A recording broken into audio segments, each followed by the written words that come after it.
Everyone ready? Can we start? Good.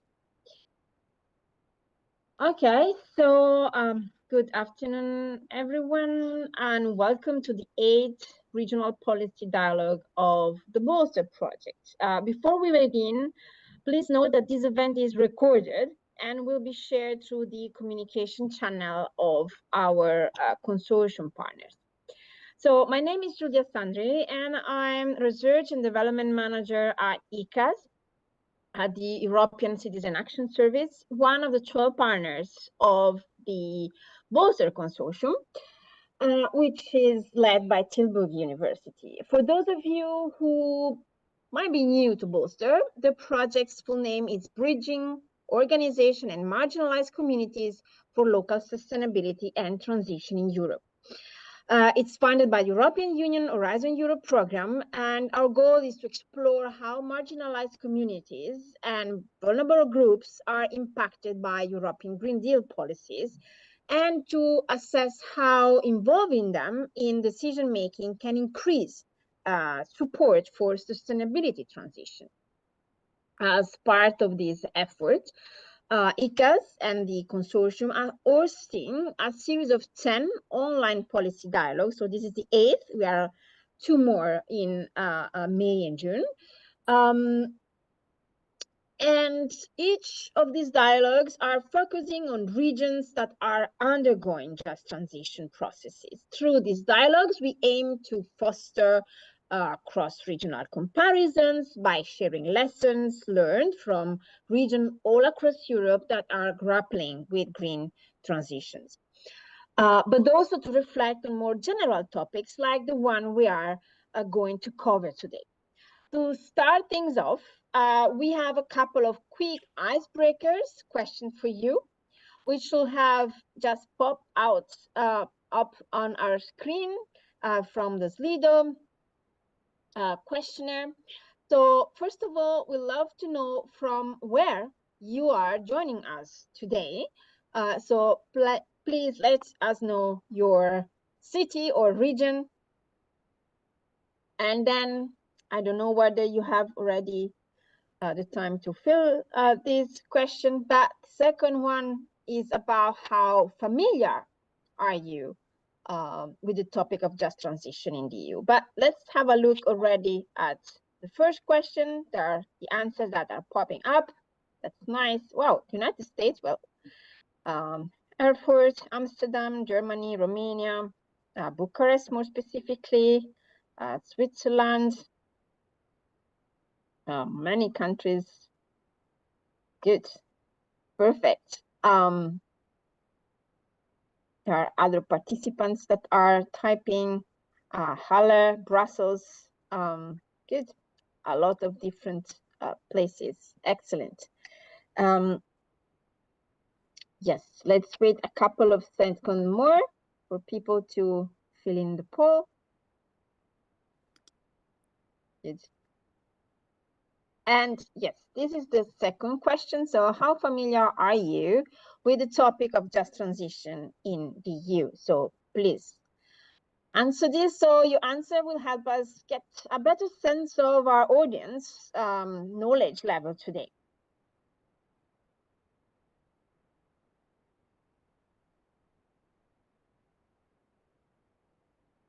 Good. So there are several experts, people with basic knowledge, solid background also, and a few that are not familiar, but that's very good. So we can learn all together today and get our expertise on this expanded by interacting all together on the topic. That's great. It's great to have different level of knowledge. That's always the best settings for a nice, lively discussion. Well, people are still responding. That's great.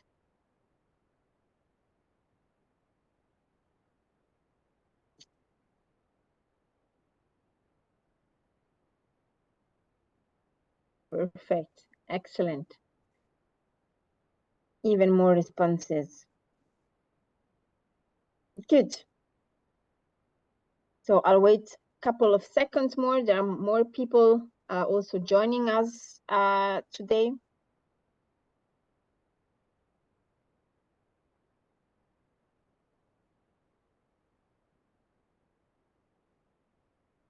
Okay. Good. I think we can go to the next slide. If we have all the answer. Perfect. Good. Okay, let's move to the next slide. Good.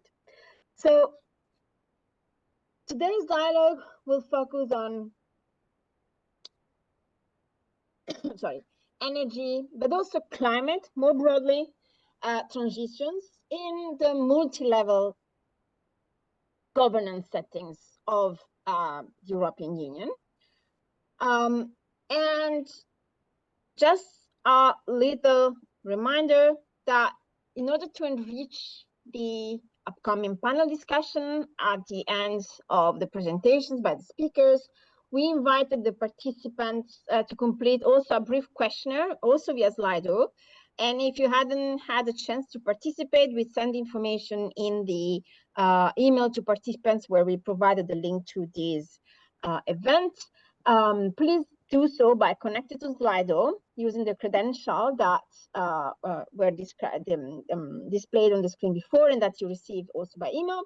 So we can use your answer for, well, actually animating the discussion during the panel. Now, I think we are now ready to move to the proper panel discussion and presentation by our speakers. So today's dialogue is structured in two parts. The first part of the dialogue will feature presentations from a diverse sets of speakers reflecting on energy and climate transition policies in the EU at different levels: European, national, regional, local. But then the second part will feature a panel discussion on the topic of the interplay between EU Commission directives, national strategies, regional coordination, and local implementation in the energy and climate policy sectors, as well as the role of civil society actors and other stakeholders in the implementation phase of such policies. So as you will see today, we'll welcome three speakers: Dr. Michiel Stapper, assistant professor at Tilburg University, the Netherlands; Anna Maria Elian, managing partner and program director at MKBT Romania, Make Better Association Romania; and Evelina Pachova, research and innovation advisor from research fellow also from RMIT Spain, meaning the Royal Melbourne Institute of Technology, the Europe headquarters in Spain. So now, without further delay, I'm pleased to hand the floor to our first presenter, Dr. Michiel Stapper, who will provide a short presentation on the social spatial analysis of the just transition. Each speaker have around 10 minutes for the presentation, so we'll have enough time then to move to the panel discussion section of today's dialogue. So, Michiel, the floor is yours. Thank you. Yeah, thank you. So I'm going to talk a little bit about the just transition. But first, I want to introduce Bolster a little bit more. When the European Green Deal was announced in 2019, Ursula von der Leyen and Frans Timmermans announced that the European Green Deal should decarbonize Europe and make Europe the first climate neutral continent. But this also had to be a just transition. Can we go to the next slide? So the idea was that the European Green Deal would have 8 pillars targeting to decarbonize industry, to make sure that agriculture becomes environmental friendly, and of course producing renewable energy sources. But all these different pillars would be organized through the principle of leave no one behind. And that's the idea that nobody should be put at a disadvantage because of the decarbonization policies of the European Commission. Can we go to the next slide? And to achieve this principle of leave no one behind, there would be a focus on regions with a lot of carbon-intensive industries. And Frans Timmermans also announced, like, we have to show solidarity with these affected regions. And we have to make sure that there's still an economic future in those regions. And that we should build economic activities there. Go to the next slide. And to achieve this, the European Commission established the Just Transition Fund. And the Just Transition Fund is some kind of cohesion fund, like other cohesion funds in Europe, that are meant to invest money in regions that are lacking a little bit in economic growth. But what makes the Just Transition Fund special is that it's designated for specific areas. And these areas, there are more than 50 so-called Just Transition regions. And these Just Transition regions receive funding from the European Commission to make sure that there's a good plan to deal with the social, employment, economic, and environmental impacts of the European Green Deal. And around 19 billion is reserved in the EU budget. And the expectation is that there is 55 billion from other streams. And all these regions had to make so-called territory just transition plans to be eligible for funding from the Just Transition Fund. Okay, to the next slide. And our research project is an Horizon Europe project. And like Julia said, we aim to understand how these marginalized communities are affected by European Green Deal related policies and whether involving them in decision-making processes increases the support for the transition. Next slide. So as Bolster, we have 11 different parties across Europe, and we investigate 7 so-called just transition regions, and we also study 3 regions that are some kind of example for the other just transition regions. And we do document analysis, interviews, focus groups, and action research. And you can read more about the project on bolster-horizon.eu. Next slide. In total, we have done 120 interviews with key actors from 110 organizations that are active in those just transition regions. We engage 35 community leaders in capacity building programs. We organize in every region 30 meetings with 3-5 actors in the region. We did 70 interviews with marginalized people, and over 150 marginalized people engaged in photo voice focus groups. And we also did community projects in each region. So as the total project, we have a lot of data collected. And this is a nice picture of us in a midterm conference in Porto. So you see it's a big, happy consortium. We can go to the next slide. And the next slide. Yes. So Bolster really focuses on the just transition. And the just transition has a longer history. So it originated in the 80s in the US and Canada. And the real aim was to reconcile social and environmental concerns. Because there is this tendency to see climate policies as elitist, and that workers and labor unions are against it because jobs could disappear. So the idea of the just transition is that those workers and people living in those regions should be compensated in the form of reskilling, upscaling, and relocating. But what's also important is the creation of decent jobs, but also new opportunities in those regions. So this is a little bit the just transition according to labor unions. But some academic approaches have, I think, enriched the idea of the just transition. Because some authors also point out that the just transition should not only be about jobs, because if industries disappear in those kind of regions, a lot of tax revenue will disappear. But these industries also invest often in local sport clubs, in cultural institutions, and even in education. So the whole social fabric changes, and the just transition should thus not only address jobs, but also broader issues. To the next slide. And what I want to show in this presentation is that we should understand the just transition as a social spatial entity. And what I mean by that is that the just transition will mean something else in different governance layers, different places, and in different documents. And I will tell more about that. So the just transition is part of the Paris Agreement. Okay, can we go to the next slide?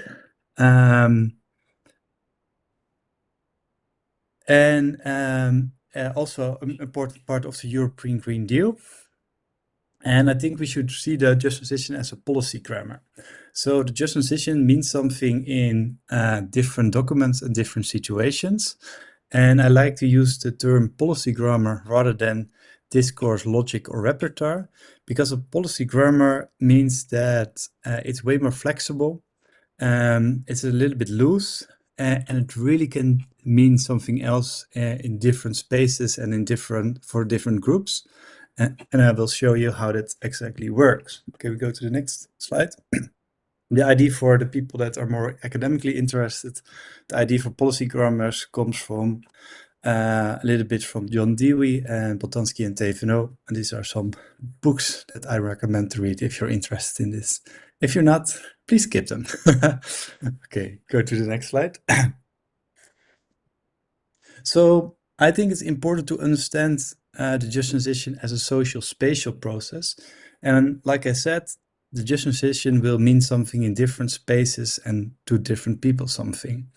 And Jessup, Brenner, and Jones have developed a model that is very helpful, I think. And they define different spaces. So a territory is really the area that is governed by an administration. So that's the spaces where governments influence. Places are specific areas in certain geographies where people live and work and stuff like that. Then we have skills, what says something about different governance layers. And last, we have networks. And in this presentation, I will show how this policy grammar of the just transition is transforming territories, places, skills, and networks. Okay, next slide. And we will start with to show that the just transition is reconfiguring territories. Because like I said, the European Commission has created this so-called just transition regions. So they are new administrative units. And they are selected because they have a high concentration of carbon-intensive industries. So, for example, chemicals, cement, steel, or mining. And these regions get a different set of regulations and funds from the European Commission. Next slide. Like I said, to be eligible for funding, these regions have to come up with territorial just transition plans. And there is some variation in it, but more or less, these plans have to give forecasts on the economy and labor for an economic risk. They have to show agreements on the reduction of carbon emissions and the phase out of coal, oil, shale, and peat. And that's really important because you cannot receive funding from the Just Transition Fund if you don't phase out these three fossil fuels. Then in the report, it should show how the territorial just transition plans are embedded in other policies, so national and regional. And then there's a discussion about the different economic, environmental, and social policies that are being stimulated, which is coupled to the projects that will be funded through the Just Transition Fund. And then there is a section about the governance, monitoring, and evaluation, because it's always the case that these just transition regions should not only be governed by governments, but there should be collaboration with civil society and with businesses. And lastly, there are indicators to measure the effectiveness of the just transition. So you see that this just transition is reconfiguring states and also producing specific regulations. And this is also one of the regulations that show what kind of projects are eligible for funding.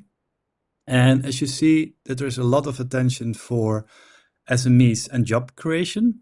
And next to that, there is possibilities to invest in renewable energy, the decontamination of polluted lands, which is often the case, of course, in these regions with a lot of carbon-intensive industries.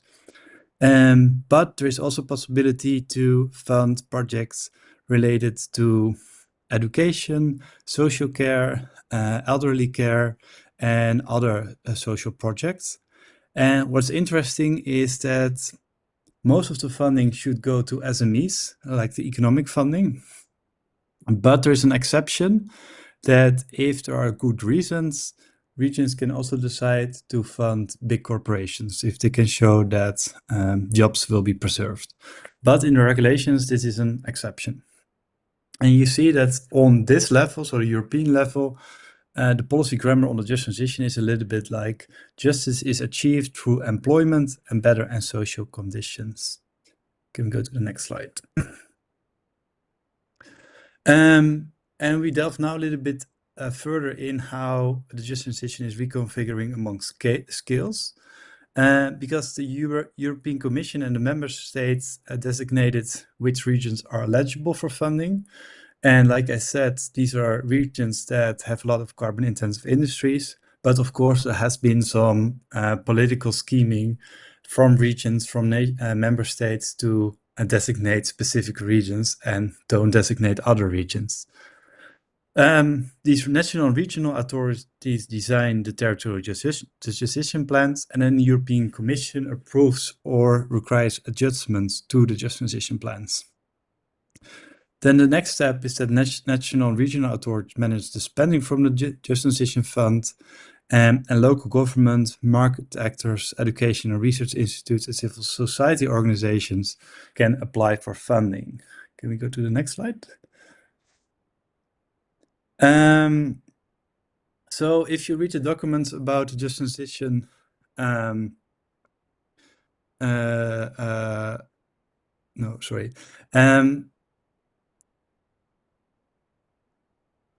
if you read the regulations about the just transition on the European level, it really highlights that the transition should be fair and inclusive. The most vulnerable people should be protected.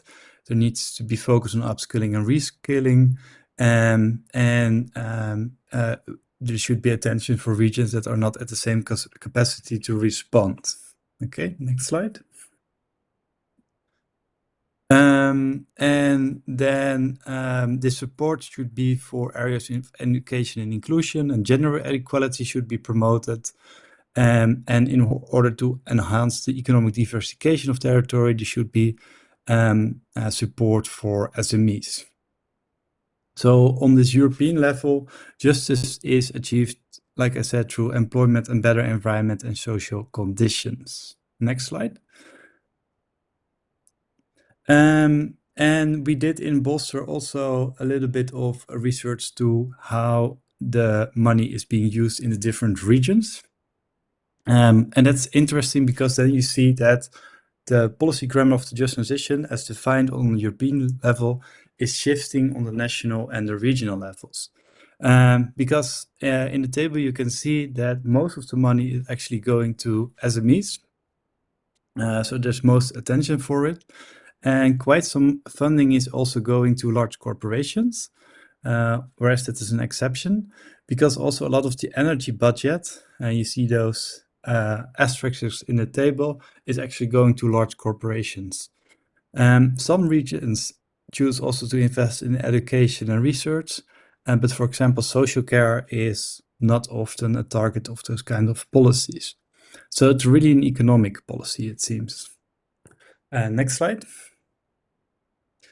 But the just transition is also reconfiguring networks, because in order to design territorial just transition plans, the EU regulates that there should be cooperation with civil society, with economic partners, and that those people should be implemented in the programs.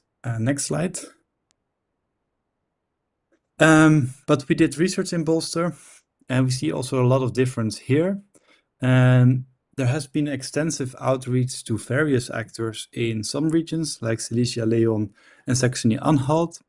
But in other regions like Prahova, Istria, and Stara Zagora, this outreach has been quite limited. And well, I can honestly say maybe the worst case was, I know, in Belgium, where there was only outreach to market actors.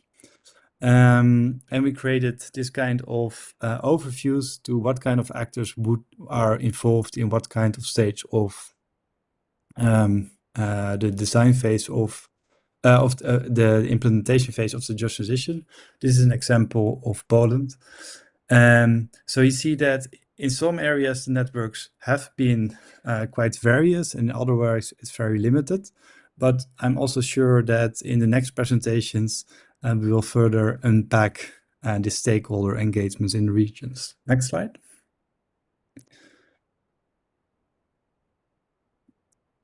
Then I'm almost wrapping up already. There's also reconfiguration of places, because the just transition is also transforming places.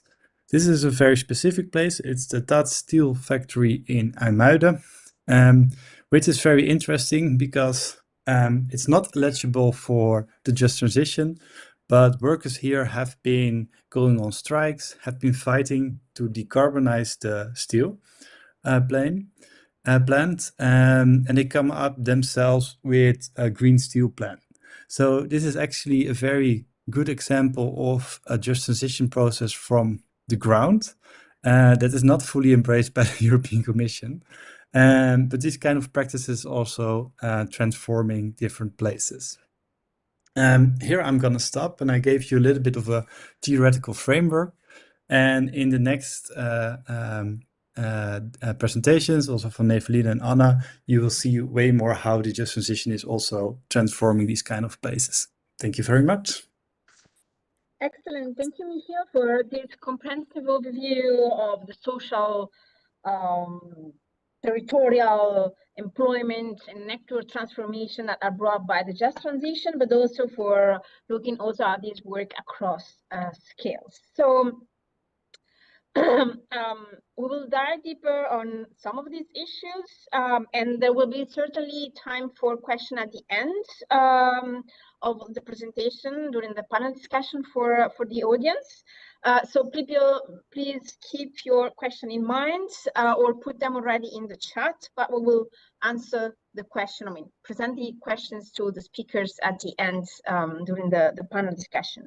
That said, it's now my pleasure to introduce our next speaker, Ana Maria Elian from Make Better Association, Romania. Ana, the floor is yours. Thank you. Thank you. Hello, everybody. I'm part of Make Better Association. We are an NGO based in Romania, specialized in the research and practice of urban regeneration, especially in shrinking towns in Romania. And today I will give you some insights from Prahova, one of the just transition targeted regions that we studied within the Bolster project. We can move on. So I will walk you through the just transition ambition very briefly because Michiel already mentioned a lot. Then present you Prahova, the just transition plan design process. In this case, how this plan happened in practice, and then mirror some of the voices of the most marginalized groups in the region in an attempt to find in the end, some leverage points for an even more just transition in the future. We can move on. So the European perspective paints a picture of this kind, usually around European Green Deal-related policies, with people somehow happily embracing new practices such as green energy, greater attention to nature, recycling, etc. And of course, the just transition mechanism was aiming to support this kind of shift. We can move on. But in reality, sometimes the just transition looks like this.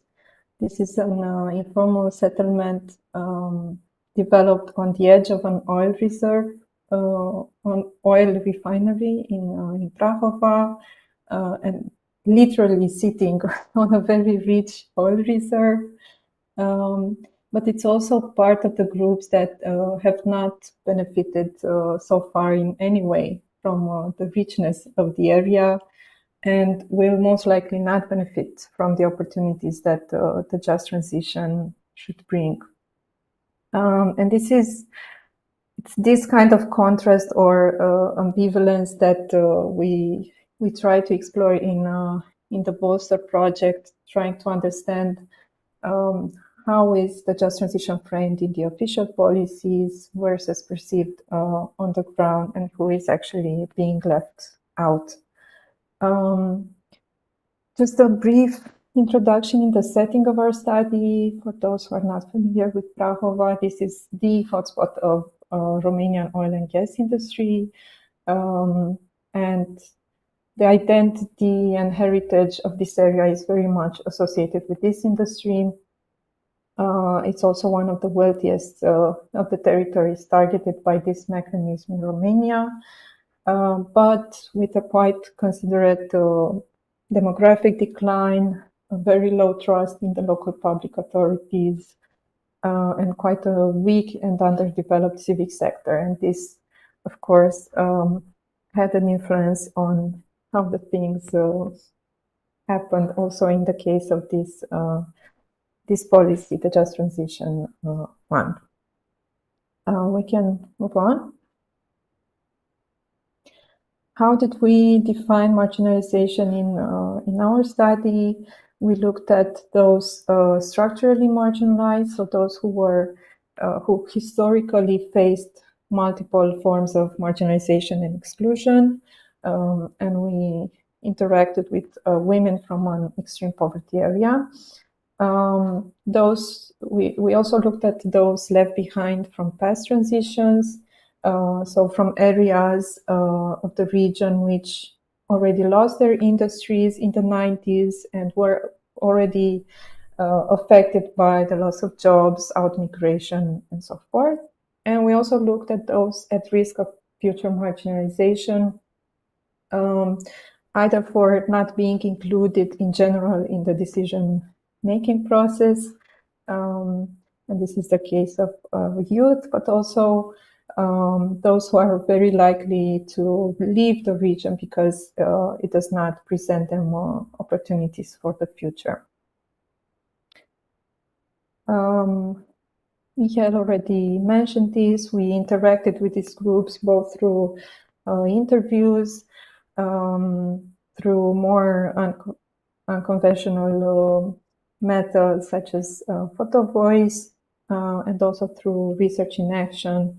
So we facilitated more group work within these two categories, the youth and the group of women from the marginalized area, through several meetings that we guided.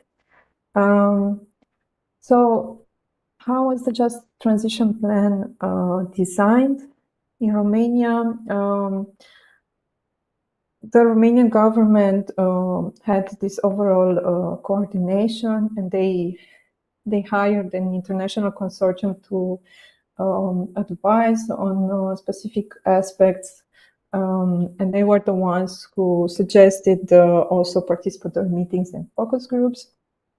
But the ones who were more central to the content of these plans were the county councils, who were in charge with the local coordination of the design, and they decided how to set up these working groups to involve the most relevant local stakeholders in this process. We can move on. This is how the working group looked like in Prahova. As you can see, there were quite a few actors who contributed to this process and who decided in the end how the transitions should look like in the region. And yeah, there were the large companies, the oil refineries, the local government, and several public agencies. We can move on. So who was actually missing? Well, the small and the rural municipalities, who were actually the most prevalent type of municipalities from the region. SMEs, also civil society as a whole, and of course those who are the absent groups from any discourse or planning process, which are the structurally marginalized groups, but also youth. So also this, of course, had an influence on the way they prioritize the funds allocation in this plan, as Michael presented. Of course, the focus was more on diversifying the economy, but working a lot with the larger actors from the region, and very few or no attention to social care, education, or research, or all sorts of social dimension for the area. We can move on.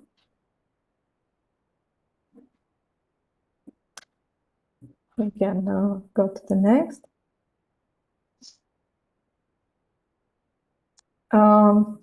So mirroring this plan, we wondered what are actually the priorities and the hopes for the future of young people in the region.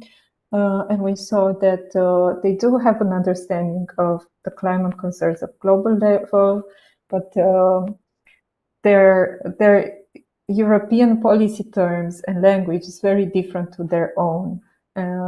So they had very different words to talk about this. They were most likely to leave the region because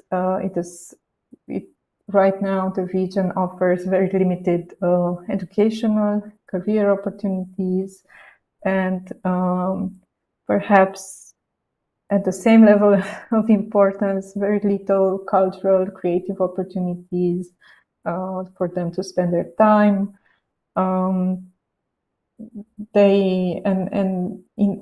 For the future, what they placed in the center of their vision was a new way to look at these disused spaces for them to better serve their needs and curiosities, and to offer somehow more opportunities for them to evolve.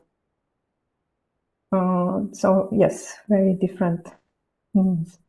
When discussing with the women from the informal settlement, they also had a direct experience of environmental problems, but it was more through the lens of extreme poverty.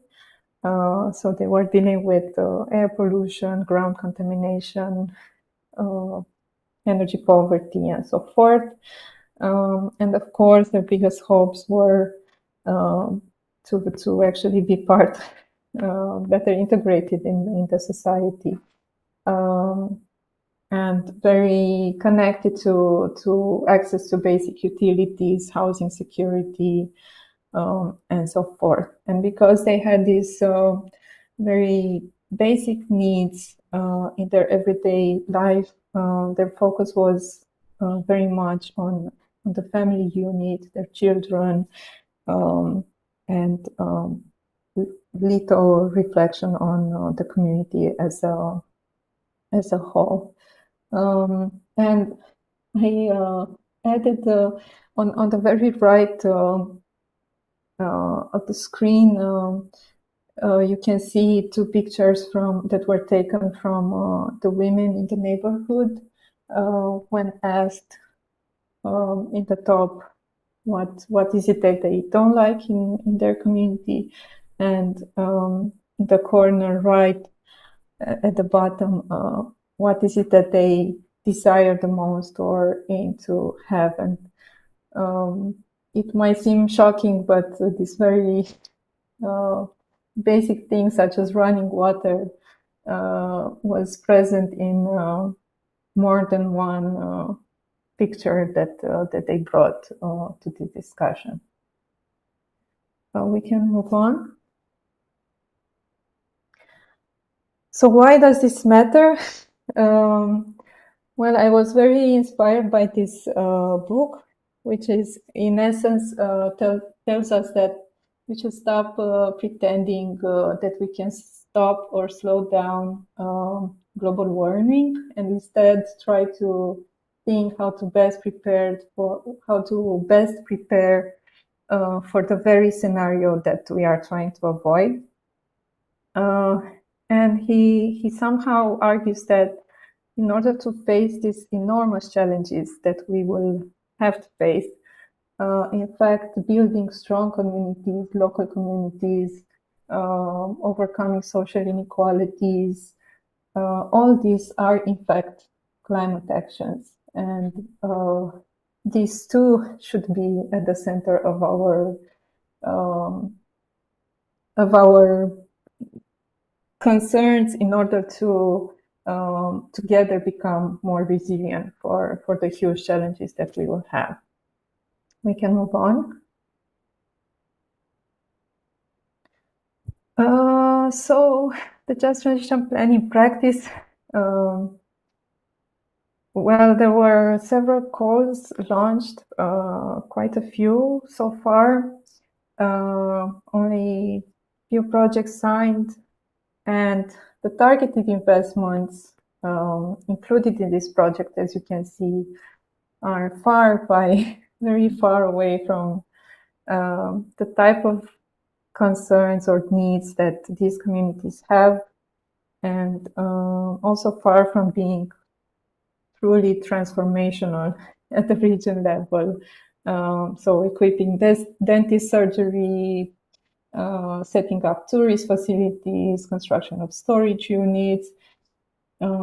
These are the kind of projects that were funded so far through the Just Transition Fund in Prahova. It's also the implementation of this fund is going really, really slow in Romania in general, not just in Prahova. As you can see, just 0.08% was spent so far, with a deadline to actually implement all the projects by the end of 2029. So it's very difficult to imagine that these funds, at least in this round, they will have a significant impact, or will even be spent. So again, from the same book that I mentioned, he was arguing that it would be somehow more beneficial to have a more balanced portfolio of hopes. And while we try to save the planet, it's also important to try to save what you love specifically, because this is what actually motivates you to embark on bigger changes. And in the case of Prahova, we implemented community projects with these two groups that we interacted with, the youth and the marginalized women. And in their case, it was important to set up biking infrastructure, and a bike repair shop. And in the case of the women, somehow securing more energy efficient housing, and having this immediate support was what gave them hope. And we also saw this is how hope looked like in their case. And again, it might not seem like much, but if we move on to the next slide,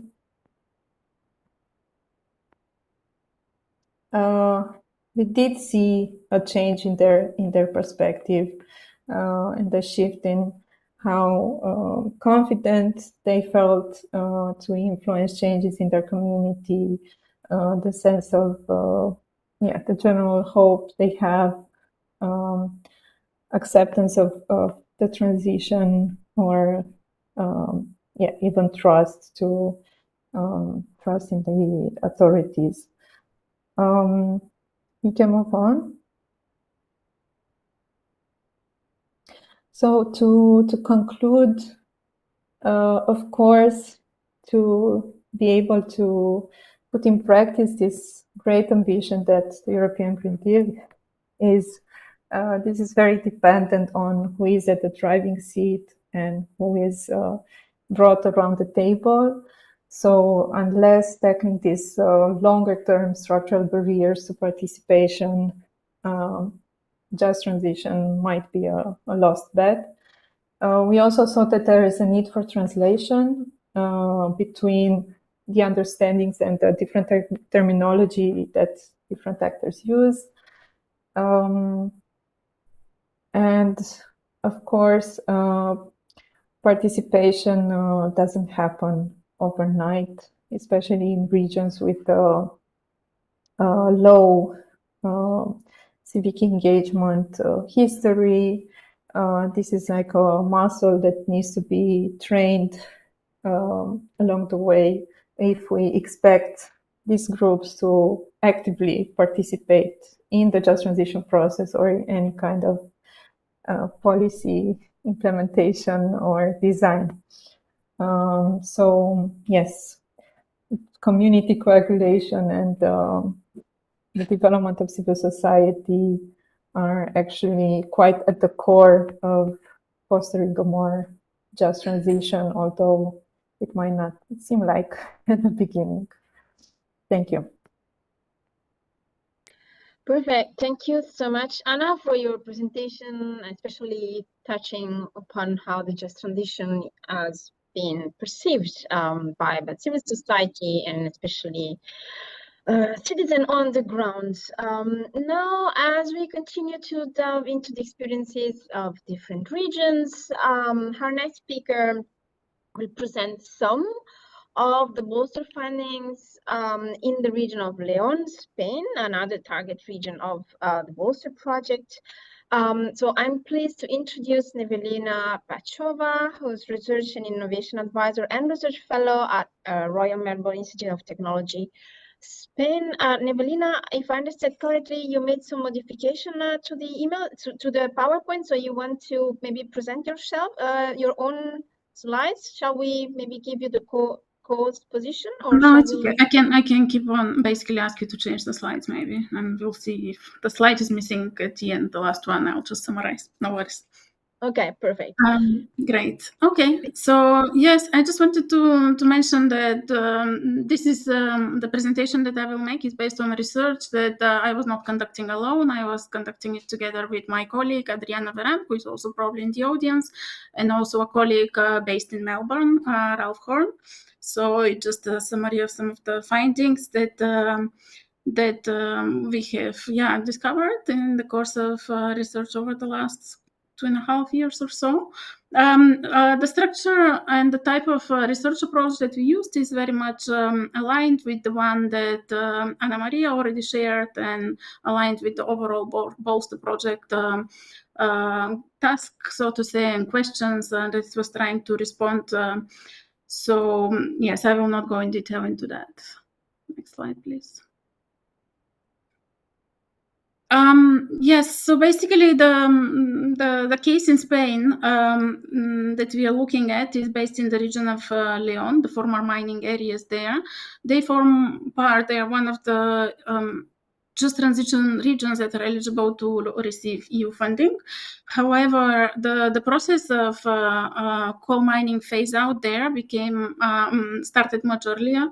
At the time when mining became already unprofitable, and then there were a series of restrictions to continued provision of subsidies that already started discussions at the national level between national authorities, local authorities, and trade unions about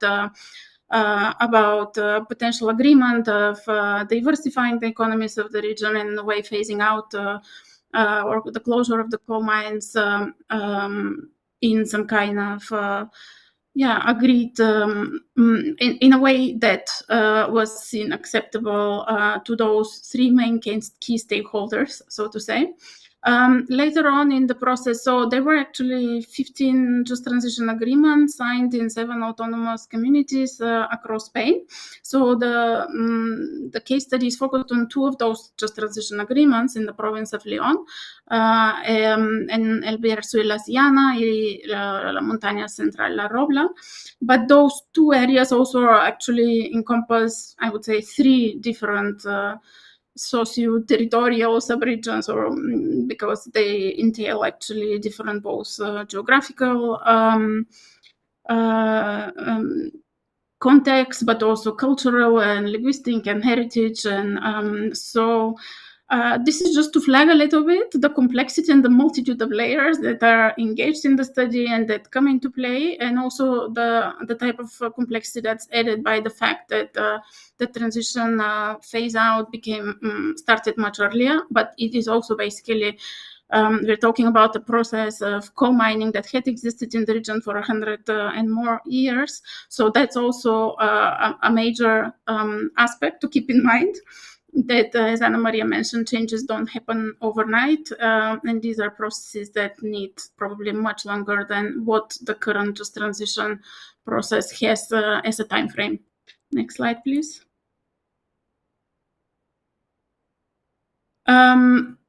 Yes, again, the type of research questions that we had were basically trying to look on the one hand on the process of the EU just transition planning, who was involved, who was not, and then basically we tried to talk with some of those people who might be identified as being on the margins of this decision-making process, which in the case of Leon, basically were migrants, local women, also young people, and also we talked actually with children and youth, unemployed. So with a range of different kind of stakeholders that were not represented, so to say, in the official process through specific organizations, so that we can see what were their experiences of the transition process, but also what are the challenges they're facing, what are their hopes and dreams, and trying to make sense of how those could potentially be, to what extent they're reflected in the current plans, and to what or how could they be better reflected in the future. Next slide, please. So about the process, yes, as I said, it has been a long-term process. So unlike in other regions, there has been probably much more involvement and engagement of different types of stakeholders in the planning. However, in the planning, the development of the just transition plans themselves. However, again, the main participants were oftentimes organized national, local government officials, trade unions, and some non-governmental organizations. But the majority of the people, so to say, the non-organized ones, which include those communities that, as I said, were decided to focus on, that were more on the margins, they were not really involved in the process. Next slide, please. So in order to try to get a understanding of how people on the ground experience the transition, basically we conducted, as I said, a wide range of interviews, focus group discussions, and what we found was that basically the coal mines and also the last central power stations were closed in 2018. And when we went and started the research was about 4 or 5 years later. And we could still feel, well, first of all, during that time already there had been a massive out-migration of people, a massive reduction of services, and a decline of the vitality of the towns across the whole region, because apart from mining and power generation, thermal power generation, there were not so many other alternative industries and employment opportunities. So it really hit the region very strongly. And when we went about 4 or 5 years after the closure, people were still refusing to a certain extent to accept the closure of the coal mines, or were calling for them to be reopened, and probably some of them still consider this as a possibility for the future. What we found was also a sense of destruction and abandonment, kind of embodied in all the leftover infrastructure from the coal mining past. Currently, there are plans to start transforming some of those old buildings into heritage, cultural, industrial heritage. But while there are discussions about how to do that with some of the more industrial infrastructure, there is not so much discussion and plans, I guess, to invest in transforming, so to say, the social infrastructure, and as Anna Maria was saying, the social fabric of the communities that were left destroyed and kind of abandoned by the phase out. Next slide, please. Here you can see some examples of how people in the region, oftentimes people with power and resources, oftentimes former miners and trade union leaders who are currently mayors or have had some kind of connection and access to resources, are beginning to transform or try to reinvent a bit the future of the region. A lot of them are based actually on this type of good solidarity concepts that were present probably in the mining past, but at the same time, they're oftentimes still maintaining the type of power structures and relations that were in place at that time, which, especially in the mining field, often means that women were not represented and included in all those processes, except in more subsidiary roles, informal roles in the households. Next slide, please.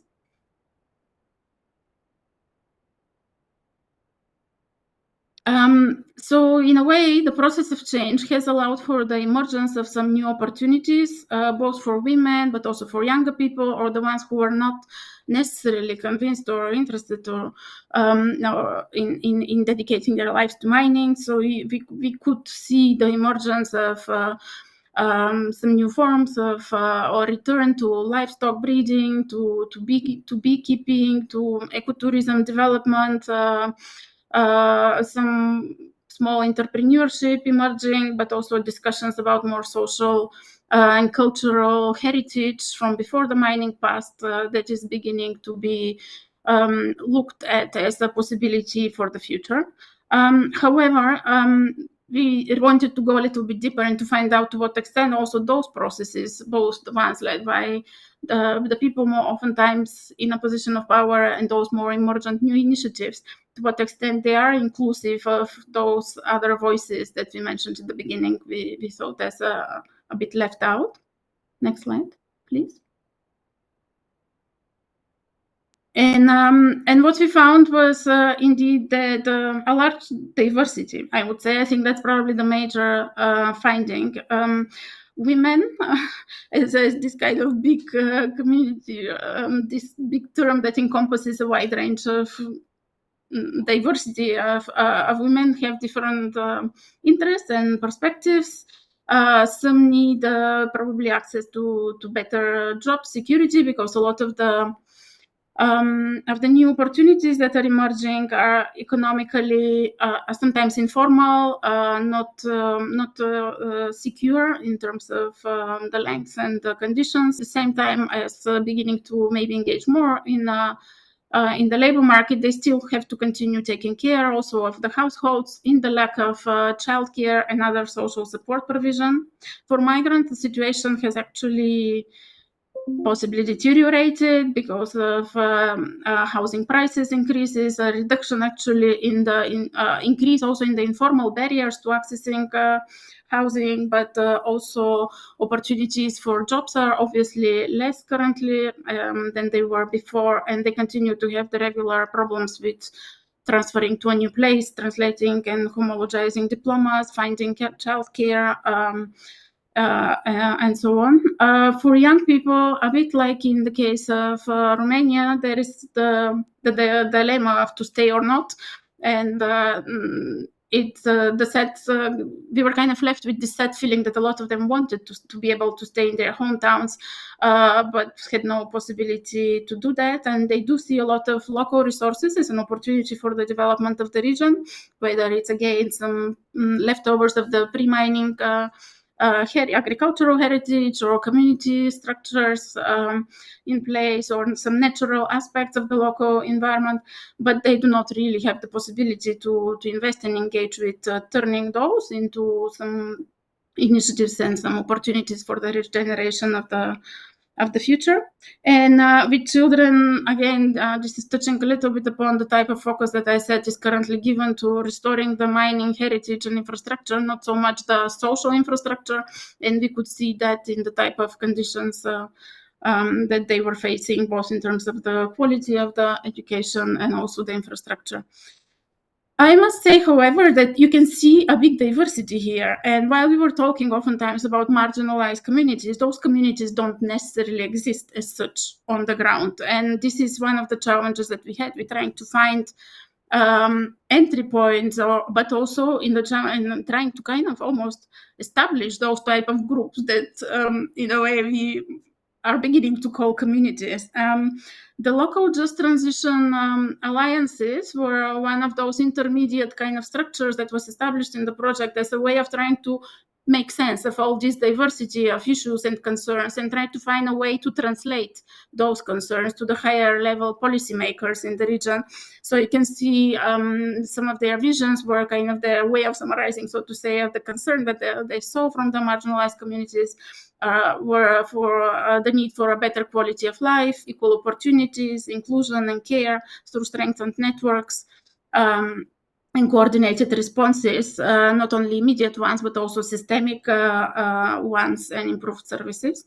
And as you can see, basically, this is quite different from the vision and priorities that are integrated in the just transition plans for the region, which are very much focused on job creation, clean energy development, digital infrastructure, and yes, capacity building and mining site restoration. There is a small, as you can see, focus on social services, but in the next slide, we can see how this, for example, focus on social services is being embodied in the new projects that are coming up.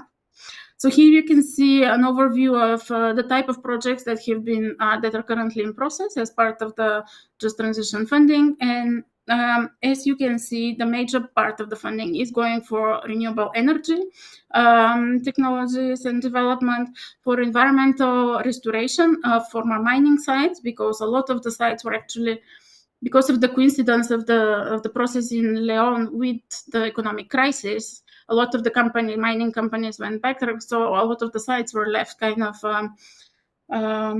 yes, they need to be restored, and there is nobody else to restore them. So in a way, there is a use of the Just Transition funds for that.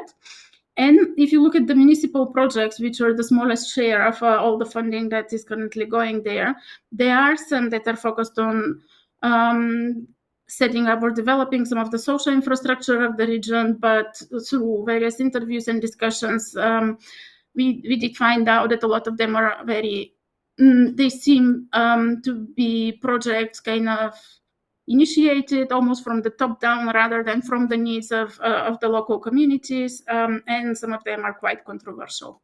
Next slide, please. So this is just an attempt to make a visual illustration of the difference of the priorities of the different types of groups that I shared in words, so to say, earlier.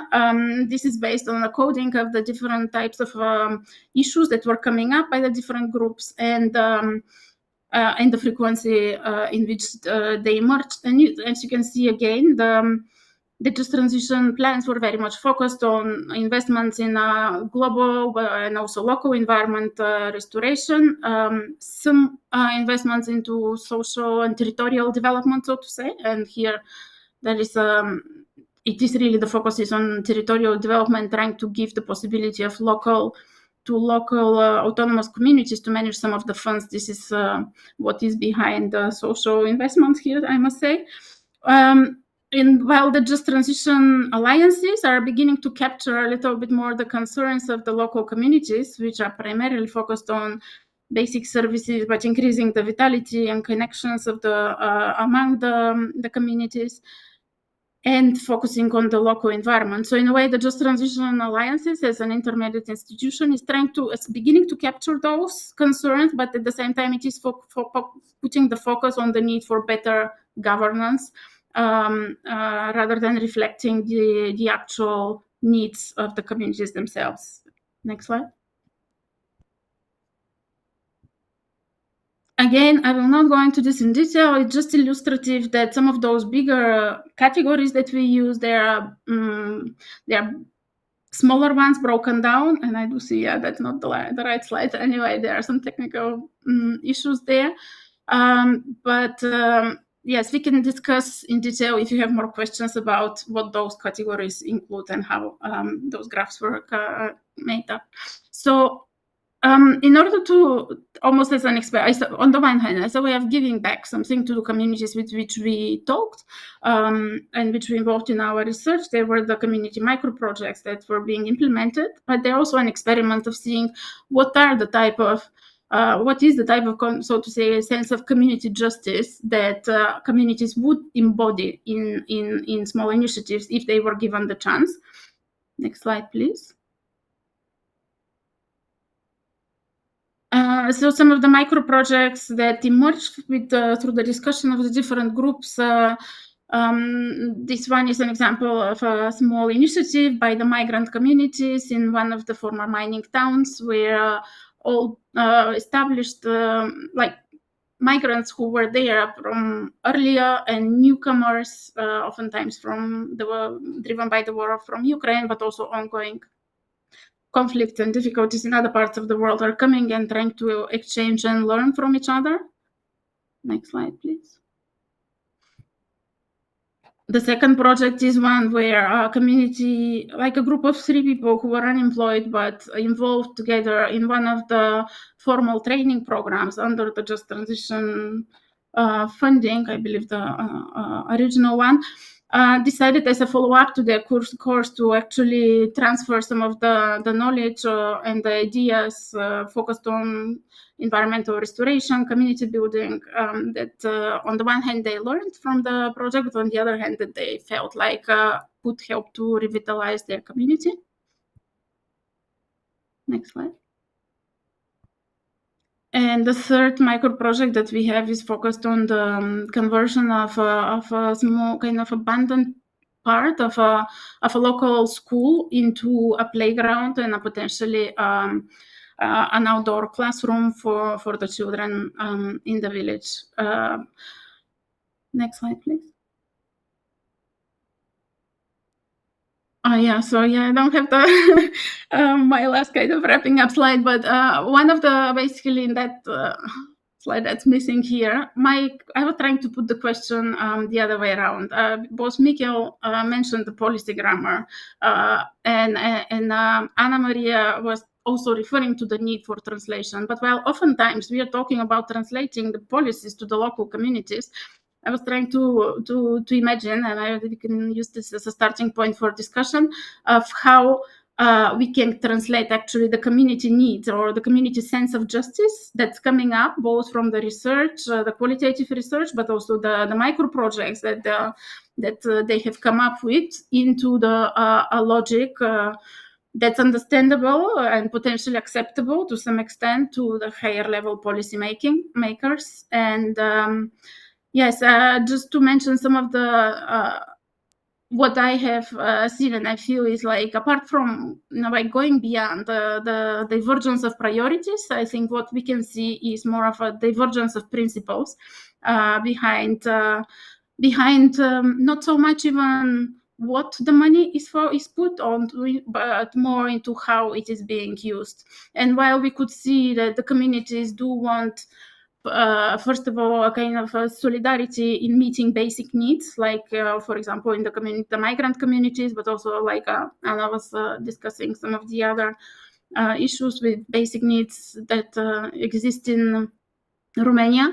The just transition is looking at them through looking at basic needs almost as a responsibility of the individual, almost like based on the logic, if you have a job, you can take care of that, but obviously not everybody has a job, and at the same time there are no social structures to support that. The same thing for community led action versus which is one of the, I would say, the principles that's coming up from those community initiatives versus the one that's supported by the Just Transition, which are focused on support for almost oftentimes externally funded new businesses to be established with global flows of resources and connections. And there is a number of other ones, but I will not go into that because I don't have the slide, and also we are running out of time, but we'll be happy to share them. Perfect. Thank you so much, Nevelina, and apologies for the technical problem for which we don't have the latest version of your slides, but we can circulate them later to the presenters and participants. And also thank you for presenting these differences in the priorities and perceptions of the people in the region, especially those that are at the margins, because that was really inspiring. So now we shift our focus to the panel discussion. And I'm delighted to introduce our panelists who will bring their own expertise and diverse perspective to the discussion. So we have Professor David Evers, Angela Garza, and Professor Tobias Arnoldsen. But I'll give them the floor to maybe briefly present themselves. So David, if you want, the floor is yours. Thank you very much, and I think I'll start off with the first Slido that you showed, where, or maybe it was the second one, about how much you know about the topic. I'm not an expert on this topic, so I listened with great interest to hear about the just transition. Of course, I've heard of it, but seeing it researched so well was very informative to me. So I can't say much in terms of being an expert. I can reflect a bit about what's happening here in the Netherlands. My work is at the Netherlands Environmental Assessment Agency, and we work for policymakers, the national government. And well, we've seen all sorts of swings in energy policy and spatial planning, and a lot of multi-level stuff. And the European Union has played quite a bit of a role. I don't think we're touched so much by the just transition, but certainly the other imperatives of needing to switch to renewables has made a big impact. And the whole idea of who is benefiting from this has become extremely politicized in the Netherlands right now. So this is something that let's say, aside from the just transition topic that you're all researching, the same problem is occurring in the Netherlands, just from a different angle. I'm not sure how much time I'm supposed to talk here, but what was the idea about getting me to? Is this just an introduction, or? Yeah, this is just an introduction. Then Andre and Tobias will also present themselves, so we then can open the floor. We can present the question on Slido, and so the participants can also start asking questions. And then, if you want, and we surely have a bit more time, you can also, as panelists, present comments on the presentation. So thank you so much, David. And now I'll leave Andre presenting a bit himself and YouGovern. Thank you. Yeah, perfect. Thanks for the slides.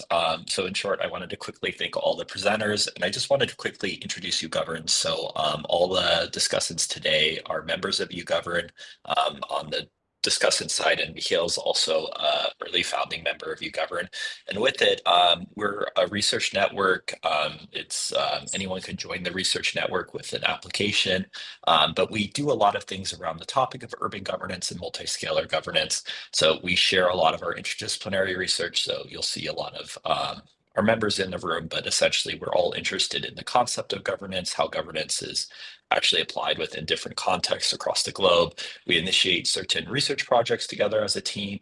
We do walking tours. We reflect on governance within specific contexts. And we also have a lot of support for early career researchers, and we do have early career researchers as members as part of YouGovern. So this was partly arranged with YouGovern and Bolster this webinar. And then if you go to our website, you can learn a lot about what we do. So with it, we have a blog, but we also post webinars like this that we collate as a team. We have seminars, policy reflection, keynote lectures. So if you're interested in the governance aspects of today's conversation, feel free to check out the YouGovern network. It's a cool website, just like Bolster's. So you can learn a lot about what our members are doing in their research. Next slide. So yeah, a little bit about me. I'm actually from the US originally. I ended up doing my master's and my PhD in the Netherlands. I'm currently actually focusing on a US case study of a very large scale type of actor that has to deal with a lot of different regulation across different scales, but more specifically within the property market. However, prior to that, I worked on the WIG project where I looked at European investment in real estate and different scales of regulation that affected how investors saw space. But behind the scenes and why I was interested in this specific one is I've always been a little critical as justice as a norm. And within this, I feel this is a great case study of justice being a norm and translated across different scales.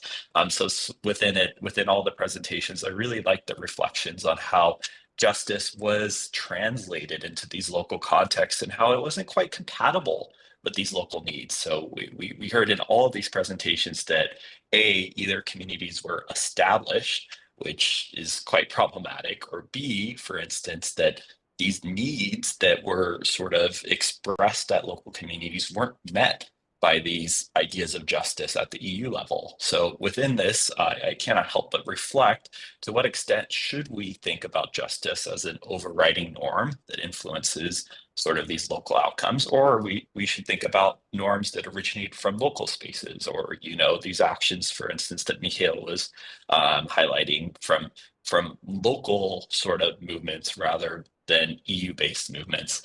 So within this, I have some more reflections that I'm happy to share later, but I wanted to thank the presenters for their great presentations, and I look forward to the discussion.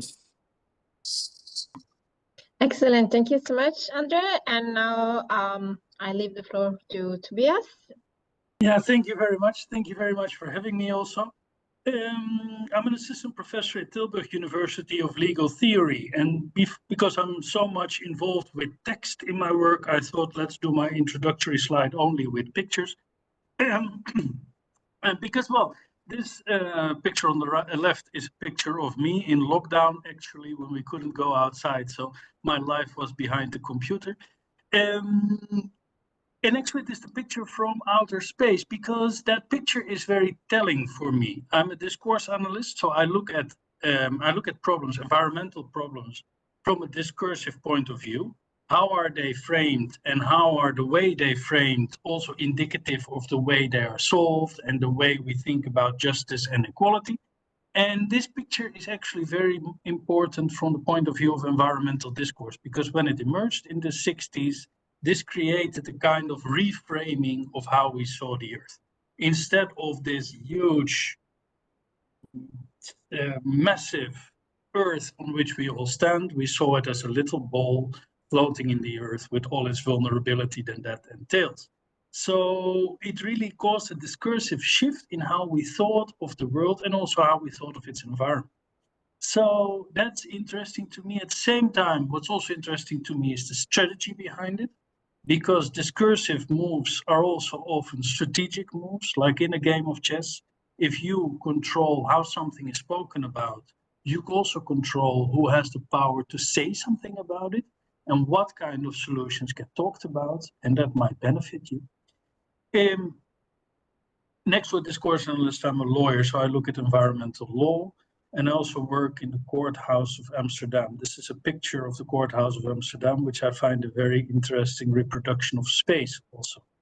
This actually quite gigantic statue. The statue is a couple of meters, I think it's 7 meters tall, but the building is so much more tall. And that's also a bit the clumsiness and the monolithicness of justice as we often think of it. And that monolithic conception of justice is maybe also something that I can start my short reflection on it. I have a lot more, but I also, like André and Professor Evers, also discuss this later. But something which struck me immediately was the different conceptions of justice in the community level and on the EU level. And that also has to do, I think, with the economic framing of the European Union. Because when the European Union talks about harmony and harmonization, that's usually economic harmonization. It's market harmonization. So that being said, justice is also framed in economic terms. Equality, equal opportunities, everybody gets an access to the market. But as Ana Maria so eloquently put it, we have to defend what we love. And we generally do not love some sort of market which is out there. We love our community thing. So like André, I was also very, very inspired by both Ana Maria and Nevelina's considerations of community. How do we create community? And can we use a just transition more locally to create communities? That was the first reflection I have. Thanks to the inspiring talks of all participants, speakers. Excellent. Thank you, all of you, for your introductions. Now let's dive into the discussion that is going to be guided by some of the questions we've gathered through a Slido. So I'll ask my colleague Christina if you can share the Slido. Thank you. Questions. Yes. So we can start from there. Thank you, Christina. Perfect. Yeah. Yeah. So the first question was, how do European level policies influence energy and/or climate change transition initiative at the local level? And we have selected some of the responses by the participants, and maybe I will ask the panelists maybe to reflect on that or provide a different answer, or just link the question to the speaker's presentation and comment on both as you see fit. But this participant says European policies shape local energy transition through funding via the just transition mechanism, regulation such as emission targets, and support like technical aid. And this initiative promotes sustainable projects and economic diversification. So this is the typical thank you response in terms of the policy option. So is regulation, money, or behavior shaping initiatives. So I'm now giving the floor to the panelists if they want to react on this, or if you have any other comment on maybe one of these choices is better than the other in your opinion, or what do you think about this? Thank you. Should I start? Or Hughes first. Yes, please. I don't see who raised their hands, but please go on. Okay, I'll start then. I can only speak for the Netherlands, of course, but I think that it shapes in two ways, at least for the Netherlands. One is by providing an imperative that we must transition, and it's very powerful rhetoric, this idea of being climate neutral in 2050, and some localities really take this to heart, and they make their own local plans to become climate neutral. So it has this discursive power. The legislative power, I think, usually filters through the member state, or at least it is for the Netherlands, because the member state is then accountable. And then it becomes very interesting how it filters down to the local level. Sometimes it comes down to the local level and is seen as a top-down initiative. And you see some communities which are defending themselves against top-down imposition of, let's say, building of a windmill park. So we do see different dynamics happening. So that would be at least some observation from the Netherlands. Thank you. Andre or Tobias, do you want to add something?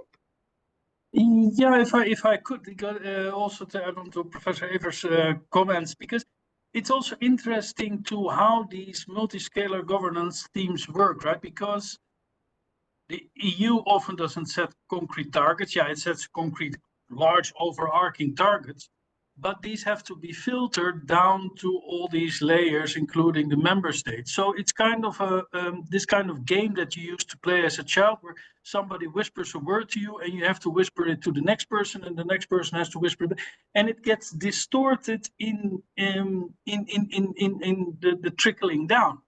The target is a big overarching target, but that has to be translated to a concrete target, and that has to be implemented on this ground level.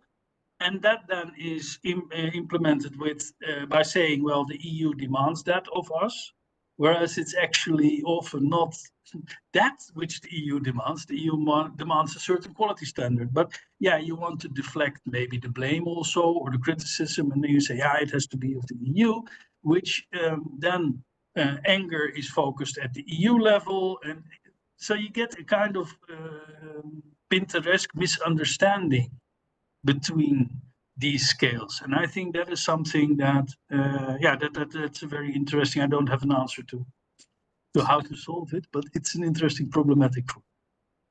Excellent, thank you. Andre?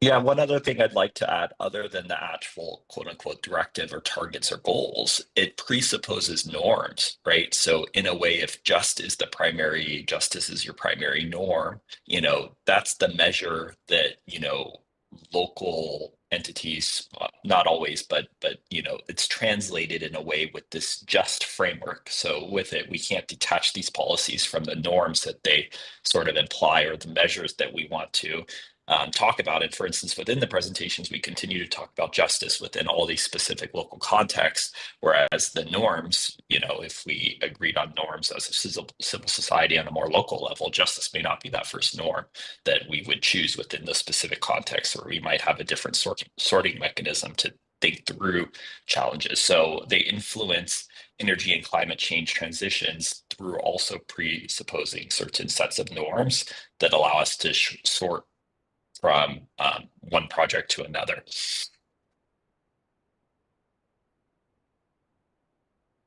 Perfect, thank you. Maybe we can move to the next question on Slido. Christina, please. Thank you. So the question was, what mechanisms can improve alignment across these scales? And one of the answer was multi-level governance, targeted funding, capacity building, data sharing, and strategic planning are essential to enhance alignment across European and local energy transition scale. Well, that's a lot. So do any of you have any suggestion on what actually worked best? Because these are a very big menu. We can choose a lot of things from this. So I'm wondering whether Andre, Tobias, or David have any preference or suggestion on this. Thank you.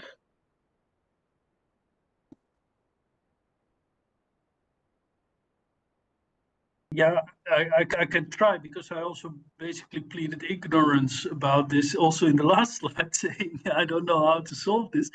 But maybe, and that's which I got from the speakers, Nevelina and Anna Maria, maybe turning the things around instead of thinking top down, thinking more bottom up.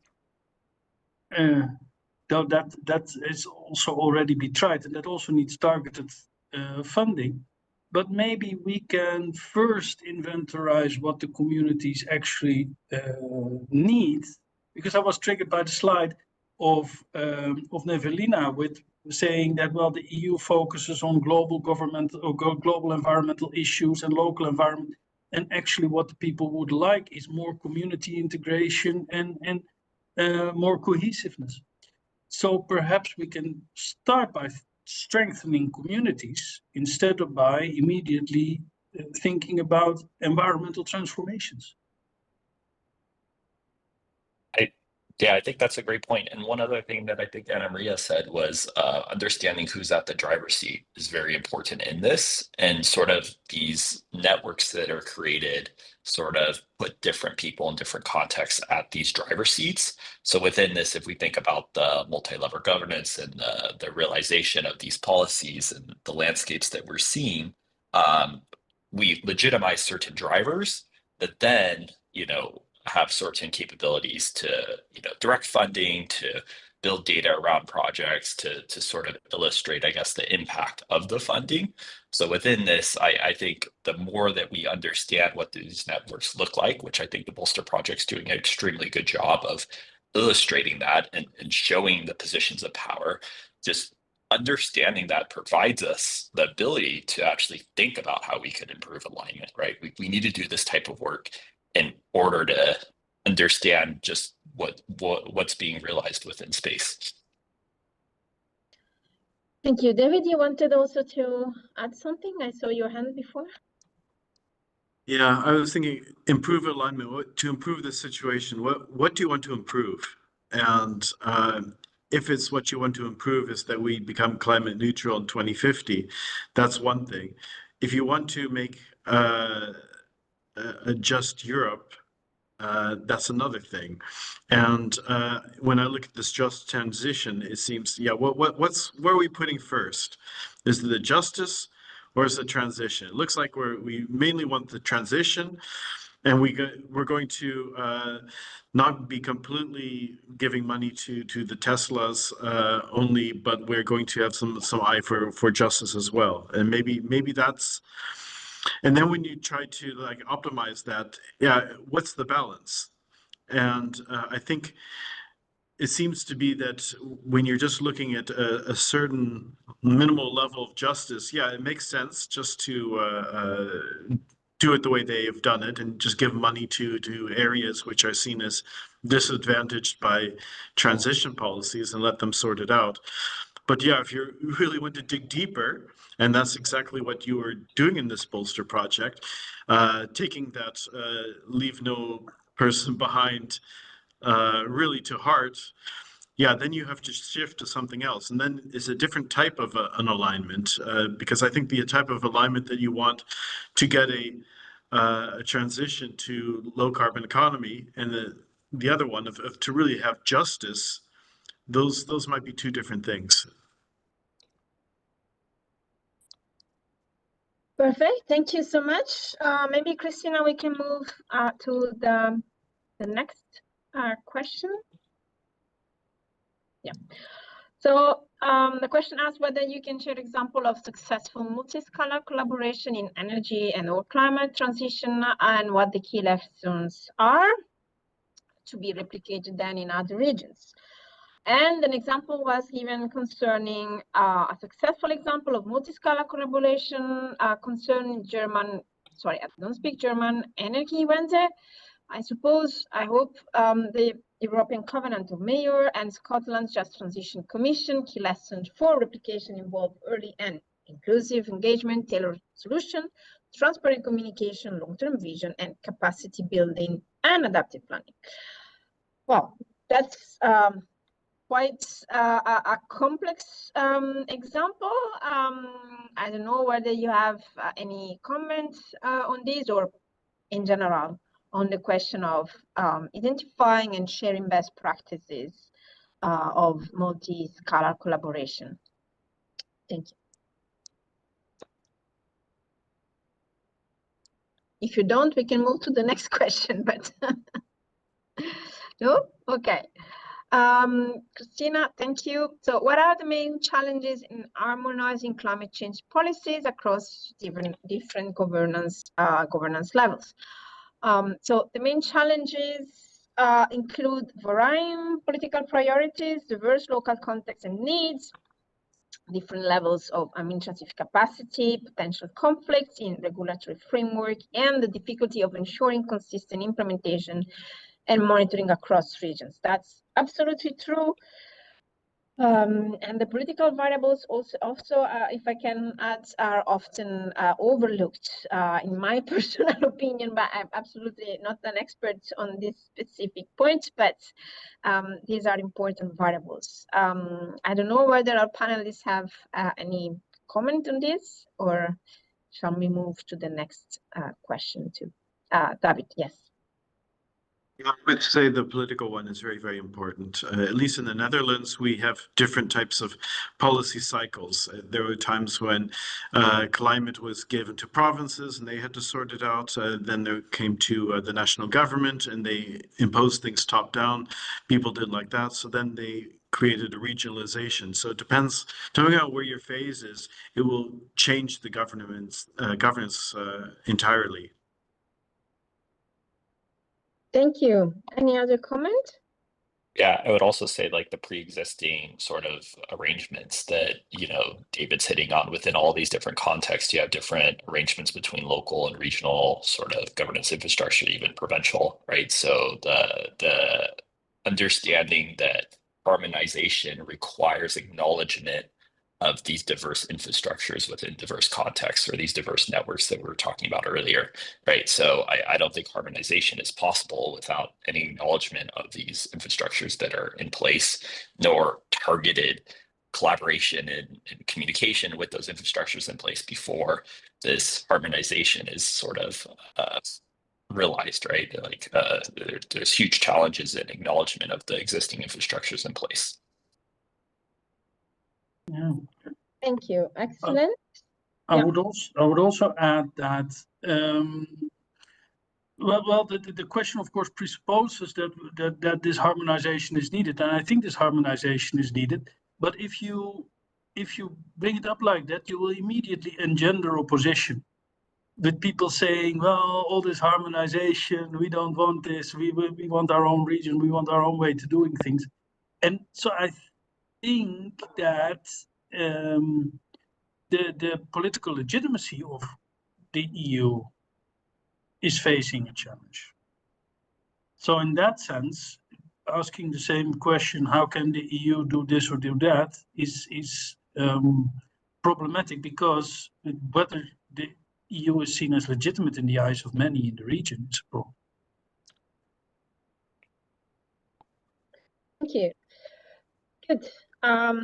If there are no other questions, we can, yes, thank you.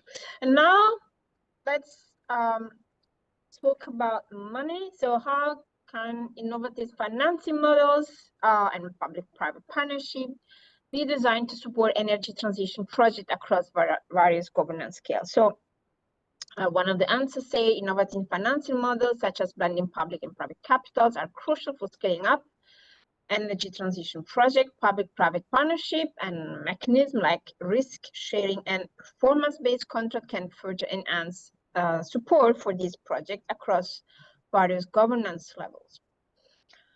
Well, this is quite technical, and I absolutely not an expert on public-private partnership, but maybe you have comments on this. No, if you don't, that's fine, but then we can move to the next. But maybe somebody in the audience might have comments. Yeah, no, absolutely. Yeah. Nobody raised their hand, so that's why I'm relying mostly on you guys. No, I'm double checking, but no. Okay, well, then let's go to the next and last question. That's about the strategies that can be employed to ensure effective communication and collaboration among diverse stakeholders, including government, industry, academia, and civil society throughout the energy transition process or climate transition process at local level. So one of the possible answers is establishing inclusive platforms and clear communication to ensure all stakeholders are involved in decision-making are essential for an effective local energy transition. Building trust through transparency and facilitating knowledge sharing are key strategies for successful collaboration. And this is good because this is on energy, but if we move that to the broad just transition and climate policy discussion we had, this allows us to go back to most of the speakers' presentation. So this might be also the point that can we use for the panelists, maybe if you have any additional comments on the speaker's presentation, unless there's someone from the audience. But again, I did not saw any raised hands, but again, for the other participants in the audience, if you want to submit a question or a comment, just either raise your hand or write in the chat. And while we're waiting for that, maybe one of the panelists can use this question maybe to comment more on the speaker's presentation, if you want. I would like, but I'm afraid that maybe I'm repeating myself because I really like this quote, defending what we love and defending the community. What is an inclusive platform of clear communication? I mean, this is very business-like language. You don't get anybody defending an inclusive platform of clear communication. So what can these platforms be? I think they can be very simple things, as opening a playground, for instance, where you see people. If people see that the EU is caring to their needs and is willing to do something for them, something material, where people can also actually meet, that might be a better, much more piecemeal and much less lofty strategy, but maybe it might work to create communicative channels. If people start talking to each other, ideas come to mind, and people start also forming collaboratives. So I think beginning with small things, creating defensible spaces that people love, is a beginning. Well, that's just getting poetic. Love is always the answer. But sorry, I'm trying to get it a bit lighter, given that we are slowly approaching the end, and it's 5:15 on a Friday afternoon. So I think that everybody is tired. So Andre, David, do you have any other comment on the speakers or on this specific issue?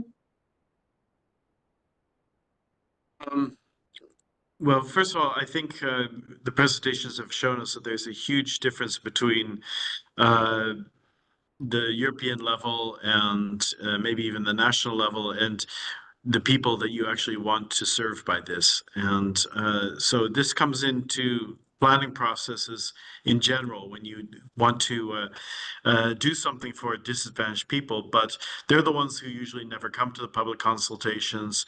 They're the ones who are too busy just staying alive. And how do you involve them? How do you do something for them? And that's always been a bit of a conundrum, because just saying very, very local doesn't work, because usually these are the people who don't have the capacity to organize themselves. That's usually the people in the wealthy communities who can do that.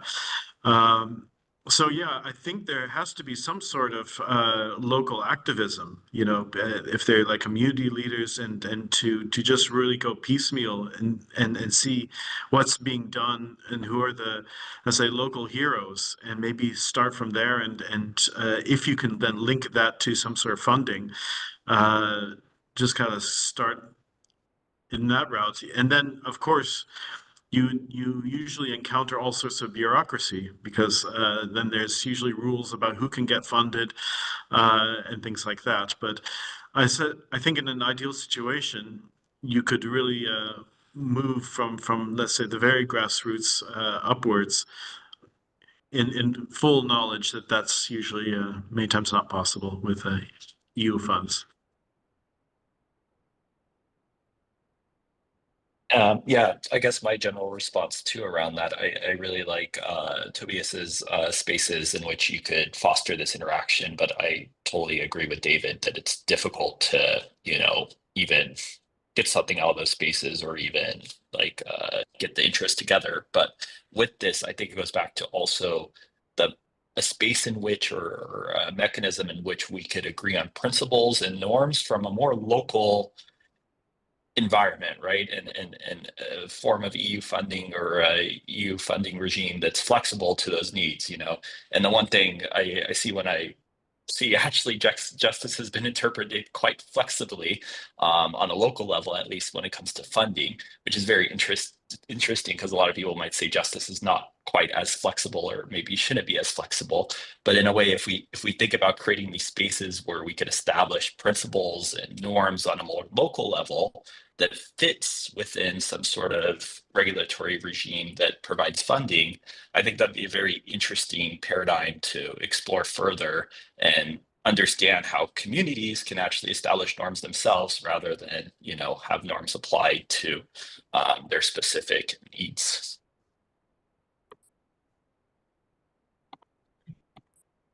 Thank you. Do you hear me? I have a problem with my video, but yeah, Michiel want to add something. Thank you.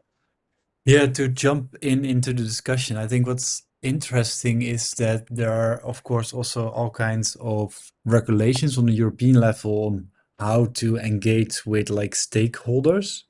And in those regulations, it's also, for example, mentions in the preamble. So it's not like a binding kind of document, but it's very strongly motivated to reach out to marginalized communities like Roma, like women, disabled people.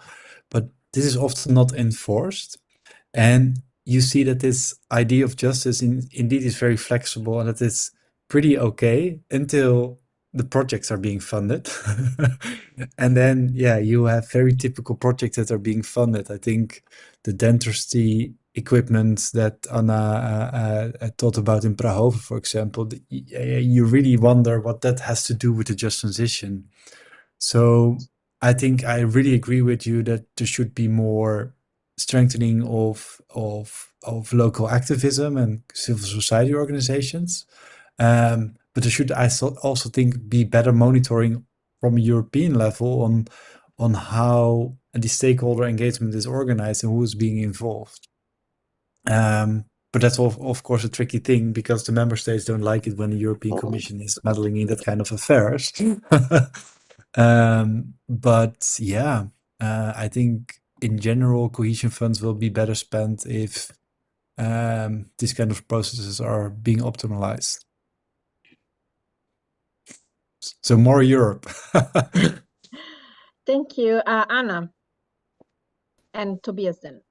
Yes, just to strengthen what Michael just said, we saw that in Romania, these working groups that were set up in the different regions targeted by the Just Transition Fund were very different from one region to another, depending on how active the civil society was in that region. So in Prahova, you saw that there were very few actors around the table, but in Jiu Valley, for example, in Hunedoara, another region, there were more than 40 different actors with many representatives from NGOs and people working directly with marginalized communities. And this happened because in that region there was already a history of civic engagement and activism. And even within the Just Transition fund allocation, they even jumped sometimes over the national level and advocated for specific funds for their region directly to the European Commission, because they had this kind of clarity about what they want for the region. They already had all these conversations about what is the direction that we want to go towards. This was very different in Prahova, where there were no such discussions. So yeah, I just wanted to emphasize this from practice, let's say. Thank you, Anna. Tobias, and then Michiel. Oh, no, sorry. Yeah, there might also be tensions if we go for local level justice and participation, because well, like one of the speakers also addressed, justice are usually overarching claims. But what if, for instance, a community organized themselves, but they are not representing everybody, for instance? So we see a tension between participation, we like it, bottom-up participatory practices, and they go out and participate, but then the representation of the people that come to talk to the Commission or to the national level, yeah, is not a clear mirroring of the community, for instance. How do we deal with those kind of questions, right? Do we then say, well, no, your community organization is not very just, or do we say, well, okay, it's your initiative, your party?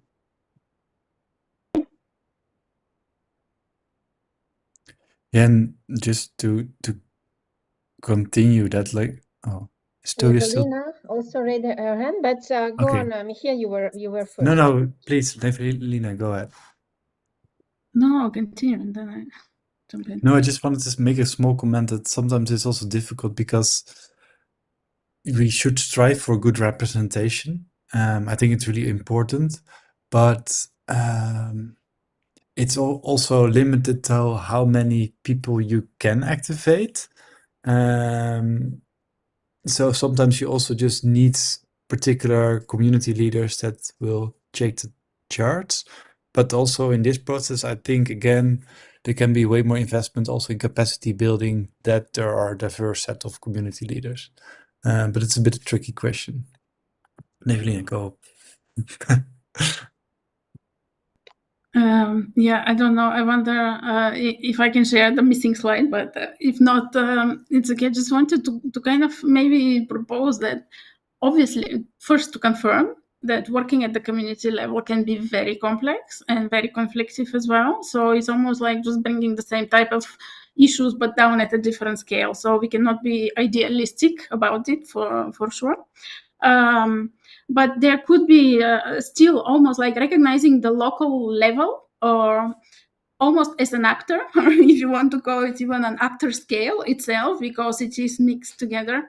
And a kind of marginalized actor could be a first step to begin with, and then trying to see the type of practical opportunities for giving the local level more access to the actual resources and funds, because oftentimes they're just lost on the way or really concentrated. It's almost like coming up with those principles that can help to ensure the diverse use of the resources, and going beyond consultations or involvement in planning versus actual investments in local level initiatives, as the speakers were saying. And I was wondering if, to what extent, again, this can be, all the digital solutions can be very problematic, but I mean, in the international kind of cooperation area, there have been this type of models where, like, people are coming up with putting their projects online. There's this type of crowdfunding almost mechanism. So why not even try to combine the EU funding with this type of community-based support structures, if you wish, but from a broader scale that almost can give you the probably better perception of what makes sense. And thus justify some of the actions. not perfect. Don't know if they work really. But somehow thinking of more open and practical and flexible and direct tools for enabling the communities to implement the little projects like the playground or whatever else, or the water, whatever else their needs maybe. Excellent. Thank you so much. Sorry, I have problems with my, we had a lot of technical problems today. My camera has stopped working. So when you see the ICAS logo, that's me. Hi, I'm behind the logo today. That said, I think we are drawing to the close of today's dialogue. I'm checking if nobody else from the audience wants to ask questions, comments, or just share their thoughts on presentations or from the speakers or on the general topic. I think that we can thanks our panelists and our speakers for your engaging presentations. To the participants, I want also to express my gratitude for your attention and engagement throughout the dialogue. And I'll just want to also let you know that the recording for today's session will be available shortly on the Bolster and ICAS website. And we'll get you more information soon about the next policy dialogue that will take place on the 15th of May, but I will let you know more shortly. We are finalizing the program, so you can also attend and participate in the discussion if you want. Thank you to the speakers.